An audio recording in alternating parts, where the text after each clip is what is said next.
तो last season के and में हमने एक प्लैनेट को देखा था जिस पर एक डीमन से भरा प्लैनेट आकर टकरा गया था, जिसे रोकने के लिए ह्यूमंस ने 7 डिवाइन बीट्स का इस्तेमाल किया, लेकिन उसका कोई फायदा नहीं हुआ, जिसकी वजह से उस प्लैनेट पर 6 कॉन्टिनेंट और 7 सीज बन गए। साथ ही वहाँ डीमंस लीड में आ गए। इसके बाद हमने माइक एंड डेव नाम के 2 बंदों को देखा था, जहाँ डेव हमेशा शांत रहता था और माइक कभी चुप नहीं होता था। आगे वो दोनों गलती से पियरलेस बीट की वजह से एक दूसरे से अटैच हो गए थे, जिसके बाद उन्होंने कंपटीशन में हिस्सा लिया था, जहां पियरलेस बीट की पावर्स का इस्तेमाल करके वो दोनों जीत गए थे। साथ ही उन्हें वहां जेक नाम का एक बंदा मिला था, जो माइक के डोमेन यानी ब्लू डोमेन से था, जिसने उन दोनों को बताया था कि अगर वो दोनों उसके साथ टीम बनाना चाहते हैं तो उन्हें 30 साल की उम्र से पहले 30th लेवल तक पहुंचना होगा, क्योंकि उन सबको मिलकर एक डिजास्टर का सामना करना है। तो ये सुनकर वो दोनों इसके लिए मान गए थे।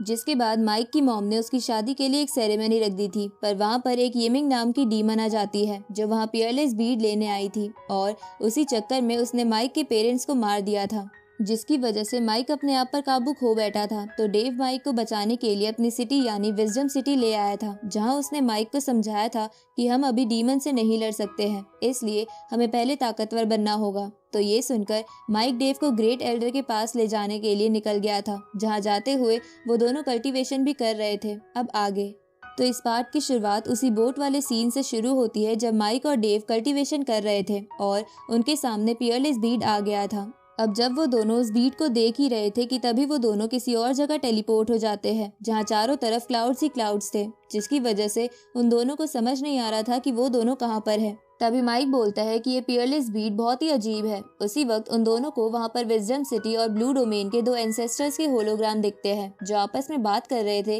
कि बुक ऑफ प्रोफेसी ने ये प्रेडिक्ट किया है कि फ्यूचर में डीमंस की वजह से ह्यूमंस पर एक बहुत बड़ा डिजास्टर आने वाला है, लेकिन ह्यूमंस उस वक्त बहुत वीक होंगे। तो अब ये जानकर वो दोनों एंसेस्टर्स ह्यूमन रेस को जिंदा रखने के लिए अपने आप को सेक्रीफाइस करते हुए अपनी टेक्निक्स मर्ज करके पियरलेस बीट बनाते हैं और एक भविष्यवाणी करते हैं कि फ्यूचर में ये पियरलेस बीट विजडम सिटी और ब्लू सिटी के 2 जनों को मिलेगा और ये पियरलेस बीट कल्टीवेशन करने में उनकी मदद करेगा, क्योंकि पियरलेस बीट की मदद से वो लोग 1 दिन का कल्टीवेशन करके 3 दिन के कल्टीवेशन का फायदा ले पाएंगे, और वही दोनों होंगे जो उस बड़े डिजास्टर से ह्यूमंस को बचा पाएंगे। अब डेव और माइक वापस अपनी बोट में आ जाते हैं, जहां ये सब देखने के बाद माइक डेव से कहता है कि इसका मतलब हमें ये पियरलेस बीट ऐसे ही नहीं मिला था, बल्कि ये हमारी किस्मत में लिखा था, क्योंकि हमारे ऊपर पूरी ह्यूमन रेस को बचाने की जिम्मेदारी है। तभी डेव अपनी टेक्निक बुक ओपन करता है और उसे पता चलता है कि उसका ब्रेक थ्रू होने वाला है।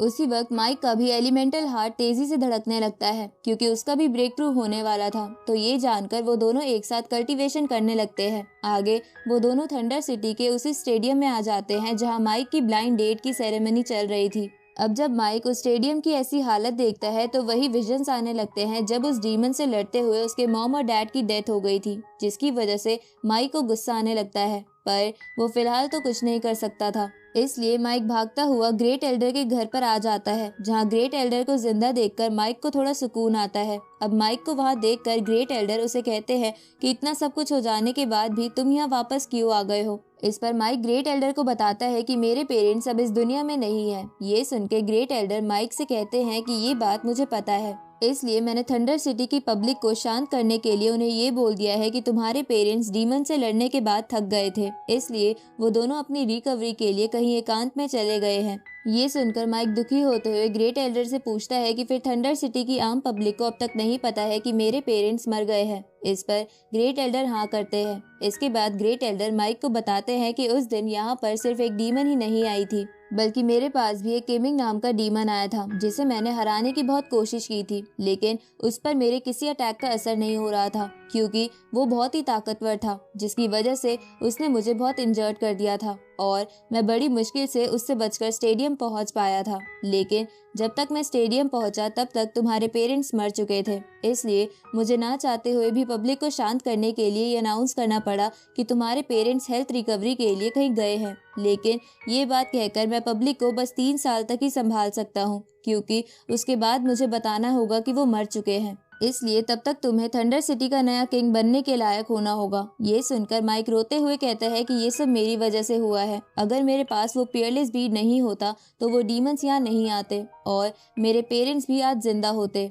ये सुनकर ग्रेट एल्डर माइक को चुप कराते हुए उसे कहते हैं कि खुद को ब्लेम करने का क्या फायदा, क्या तुम्हारे ऐसा करने से कुछ बदल जाएगा। तुम एक राजा के बेटे हो, इसलिए तुम्हें ये सब छोड़कर ये सोचना चाहिए कि तुम किस तरह इस राज्य को प्रोटेक्ट करोगे। ये सुनकर माइक को डीमंस पर गुस्सा आने लगता है। तभी ग्रेट एल्डर माइक से कहते हैं कि क्या तुम्हें पता है कि उस दिन उन डीमंस ने हमें जिंदा क्यों छोड़ दिया था, जबकि वो चाहते तो हमारे पूरे शहर को खत्म कर देते और मैं अपनी जान देकर भी किसी को नहीं बचा पाता। ये सुनकर माइक हैरान हो जाता है।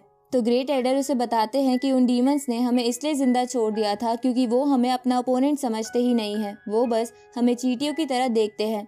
इस पर डेव ग्रेट एल्डर से पूछता है कि अगर वो हम ह्यूमंस को चींटियों की तरह ही देखते हैं तो फिर उन्हें पियरलेस बीट की क्या जरूरत है। ये सुनकर ग्रेट एल्डर उस जगह को एक डोमेन में बदल देते हैं, जिसके बाद वो उन दोनों को बताते हैं कि तुम दोनों पियरलेस बीट के नए ओनर हो, इसलिए तुम्हें ह्यूमंस के फ्यूचर से रिलेटेड कुछ सीक्रेट्स पता होने चाहिए। ये सुनकर माइक ग्रेट एल्डर से पूछता है कि वो सीक्रेट 7 डिवाइन बीट से जुड़े हुए हैं, क्योंकि हम जब कल्टीवेशन कर रहे थे तब हमने भी एक इल्यूजन देखा था जिसमें वो दोनों भी 7 डिवाइन बीट्स और पियरलेस बीट के बारे में बात कर रहे थे, लेकिन मुझे उनकी बातें ज्यादा समझ नहीं आई। ये सुनकर ग्रेट एल्डर उन दोनों को बताते हैं कि पास्ट में लीगल डोमेन में रखी एक बुक ने प्रेडिक्शन की थी कि फ्यूचर में इस प्लेनेट पर रहने वाली सभी स्पीशीज पर एक बहुत बड़ी मुसीबत आने वाली है। लेकिन उस प्रिडिक्शन के होते ही लीगल डोमेन का एक मास्टर और बुक ऑफ प्री हैप्पीनेस का ओनर अचानक से गायब हो गया, क्योंकि उसने उस प्रिडिक्शन में खुद छेड़छाड़ कर दी थी। ये सुनकर डेव ग्रेट एल्डर से पूछता है कि ऐसा उसने क्या किया था। इस पर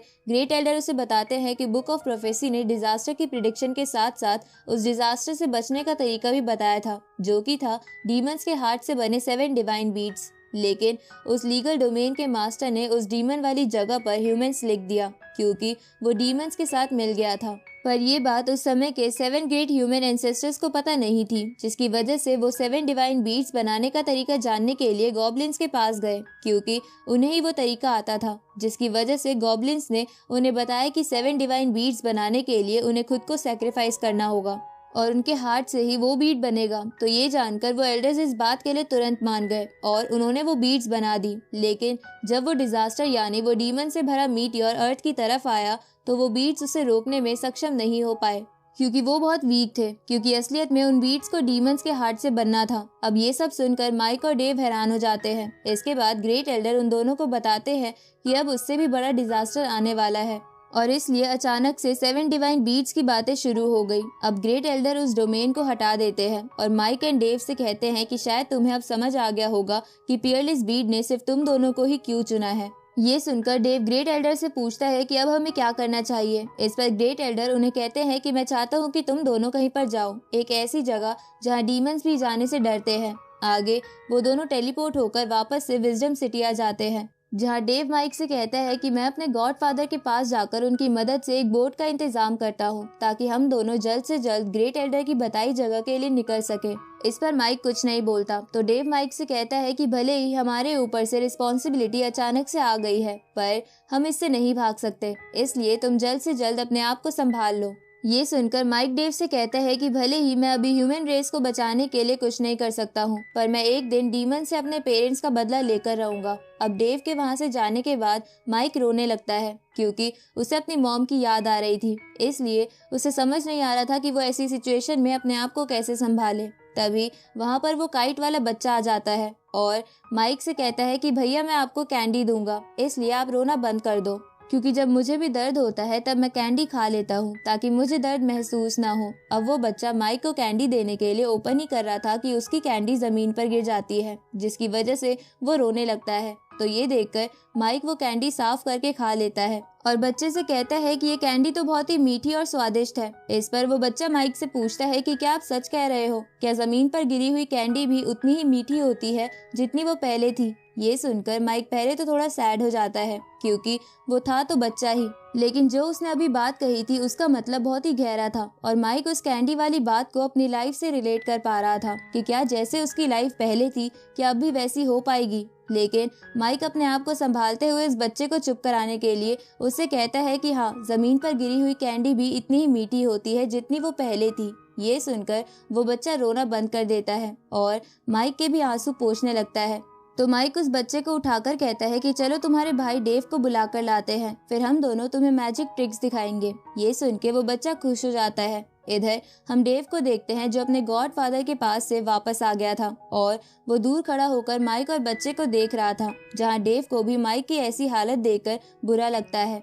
आगे माइक और डेव शिप में बैठकर उस जगह के लिए निकल जाते हैं जहां उन्हें ट्रैवल करते हुए 1 महीना बीत चुका था और इसी बीच वो दोनों एक साथ कल्टीवेशन भी कर रहे थे, जिसकी वजह से उन्हें 1 महीने तक कल्टीवेशन करने की वजह से 3 महीने के कल्टीवेशन का बेनिफिट होता है, क्योंकि पियरलेस बीट के वर्ल्ड में नॉर्मल 1 दिन 3 दिन बन जाते थे। अब माइक डेव से कहता है कि अगर हम ऐसे ही कल्टीवेशन करते रहे तो शायद हम 30 साल की उम्र से पहले ही 9th लेवल पर पहुंच जाएंगे। इस पर डेव भी एग्री करता है। तभी माइक कहता है कि लगता है हम अपनी डेस्टिनेशन पर पहुंचने ही वाले हैं। ये सुनकर डेव माइक से पूछता है कि क्या तुम्हें पता है कि ग्रेट एल्डर ने हमें ग्रीन सी ऑफ लाइफ जाकर स्टोन ऑफ लाइफ लाने के लिए क्यों कहा है। पर माइक को इस बारे में नहीं पता था, तो डेव माइक से कहता है कि मैंने सुना है कि लाइफ ऑफ स्टोन को हेवन स्टोन भी कहते हैं। उसी वक्त वहाँ चारों तरफ फॉग ही फॉग हो जाता है। तो ये देखकर माइक डेव से कहता है कि मुझे हेवन स्टोन का तो पता नहीं, पर मुझे नहीं लगता कि हम ग्रीन सी ऑफ लाइफ तक भी पहुंच पाएंगे।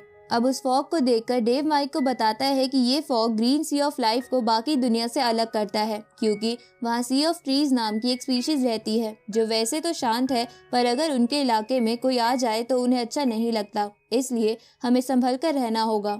तभी उन दोनों को एक आवाज आती है जो उन्हें कहती है कि तुम्हें यहाँ नहीं आना चाहिए था, इसलिए अब तुम सब मरोगे। उसी वक्त उन दोनों की तरफ बहुत सारे अटैक्स आने लगते हैं, तो डेव और माइक शील्ड के पीछे छुप जाते हैं। तभी वहाँ पर एक बंदा आ जाता है जो फ्लूट बजा रहा था और इसी के साथ ये पार्ट यहीं खत्म होता है।